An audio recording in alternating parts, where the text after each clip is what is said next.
लेकिन इस मैच में एक और परफॉर्मेंस बड़ी अच्छी हुई, वो थी मोहम्मद शामी की जी।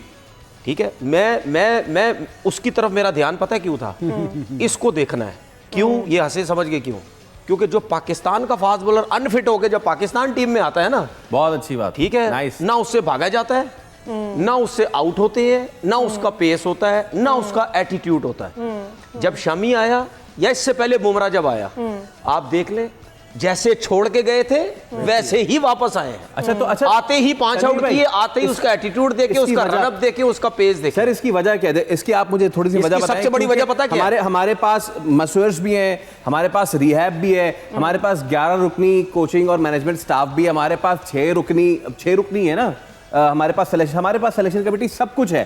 तो उनके बॉलर्स उनके बॉलर्स इतना तगड़ा कमबैक क्यों कर रहे हैं और हमारा बॉलर 80% फिट क्यों है? देखिए उसकी सबसे बड़ी वजह पता क्या है, हमारा लड़का जब अनफिट होता है ना, वो सीधा उसको बिजनेस क्लास की फ्लाइट कराते हैं, इंग्लैंड भिजवा देते हैं, क्योंकि हमारा मेडिकल पैनल थका हुआ, हमारे ट्रेनर थके हुए।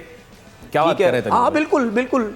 यार इसमें मैं क्या गलत बोलूंगा, आपका हर प्लेयर तो बाहर जाके फिट हो रहा है, आपका साइम अयूब बाहर जाके फिट नहीं हो रहा। सही क्या, डॉक्टर नहीं पाकिस्तान में, ठीक है, तब क्या जो हड्डी का फ्रैक्चर हुआ है या जो भी हो, पाकिस्तान में नहीं हो सकता कुछ, ठीक है ना, मतलब यानी जो होता है बाहर जाता है।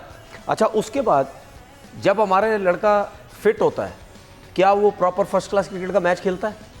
शामी खेला, शामी ने फर्स्ट क्लास क्रिकेट का मैच खेला। उसके बाद ओडीआई, उनकी जो लिस्ट है कि ओडीआई वो खेला, उसने प्रॉपर अपनी फिटनेस शो की, तब जाके टीम में वो आया।